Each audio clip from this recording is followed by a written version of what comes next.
السلام علیکم۔ Stories house کے معزز دوستوں، حضرت عمر فاروق رضی اللہ تعالیٰ عنہ کے غلام حضرت اسلم رضی اللہ تعالیٰ عنہ فرماتے ہیں کہ امیر المومنین حضرت عمر فاروق رضی اللہ تعالیٰ عنہ اکثر رات کے وقت مدینہ منورہ کی گلیوں کا دورہ فرماتے تھے تاکہ اگر کسی کو کوئی حاجت ہو تو اسے پورا کریں۔ ایک رات میں بھی ان کے ساتھ تھا۔ آپ رضی اللہ تعالیٰ عنہ چلتے چلتے اچانک ایک گھر کے پاس رک گئے۔ اندر سے ایک عورت کی آواز آ رہی تھی، بیٹی دودھ میں تھوڑا سا پانی ملا دو۔ لڑکی یہ سن کر بولی، امی جان، کیا آپ کو معلوم نہیں ہے کہ امیر المومنین حضرت عمر فاروق رضی اللہ تعالیٰ عنہ نے کیا حکم جاری فرمایا ہے؟ اس کی ماں بولی، بیٹی ہمارے خلیفہ نے کیا حکم جاری فرمایا ہے؟ لڑکی نے کہا، امیر المومنین حضرت عمر فاروق رضی اللہ تعالیٰ عنہ نے یہ اعلان کروایا ہے کہ کوئی بھی دودھ میں پانی نہ ملائے۔ ماں نے یہ سن کر کہا، بیٹی رات کا وقت ہے، ہر طرف اندھیرا ہے، اس وقت تو تمہیں خلیفہ نہیں دیکھ رہے، انہیں کیا معلوم کہ تم نے دودھ میں پانی ملایا ہے؟ جاؤ اور دودھ میں پانی ملا دو۔ لڑکی نے یہ سن کر کہا، اللہ عز و جل کی قسم، میں ہرگز ایسا نہیں کر سکتی کہ ان کے سامنے تو ان کی فرما برداری کروں اور ان کی غیر موجودگی میں ان کی نافرمانی کروں۔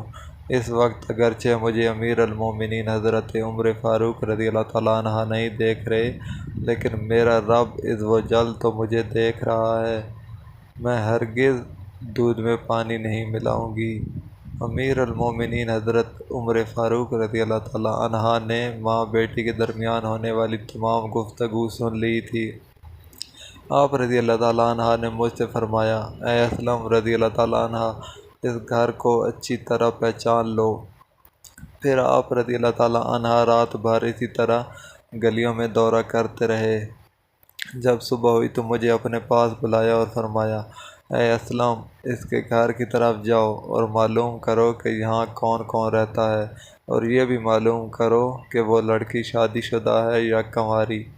حضرت اسلم رضی اللہ تعالیٰ عنہ فرماتے ہیں، میں اس گھر کی طرف گیا اور ان کے بارے میں معلومات حاصل کیں تو پتہ چلا کہ اس گھر میں ایک بیوہ عورت اور اس کی بیٹی رہتی ہے، اور اس کی بیٹی کی بھی ابھی تک شادی نہیں ہوئی ہے۔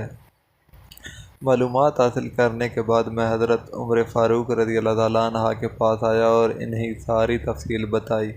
آپ رضی اللہ تعالیٰ عنہ نے فرمایا، میرے تمام صاحبزادوں کو میرے پاس بلا کر لاؤ۔ جب سب آپ رضی اللہ تعالیٰ عنہ کے پاس جمع ہو گئے تو آپ رضی اللہ تعالیٰ عنہ نے ان سے پوچھا، کیا تم میں سے کوئی شادی کرنا چاہتا ہے؟ حضرت عبداللہ بن عمر رضی اللہ تعالیٰ عنہ اور حضرت عبد الرحمن رضی اللہ تعالیٰ عنہ نے عرض کی، ہم تو شادی شدہ ہیں۔ پھر حضرت عاصم بن عمر رضی اللہ تعالیٰ عنہ کھڑے ہوئے اور عرض کی کہ ابا جان، میں غیر شادی شدہ ہوں، میری شادی کروا دیجیے۔ آپ رضی اللہ تعالیٰ عنہ نے اس لڑکی کو اپنے بیٹے سے شادی کے لیے پیغام بھیجا، جو اس نے بخوشی قبول کر لیا۔ اس طرح حضرت عاصم رضی اللہ تعالیٰ عنہ کی شادی اس لڑکی سے ہو گئی اور ان کے یہاں ایک بیٹی پیدا ہوئی جن کا نام ام عاصم ہے، جو حضرت عمر فاروق رضی اللہ تعالیٰ عنہ کی پوتی ہوئیں۔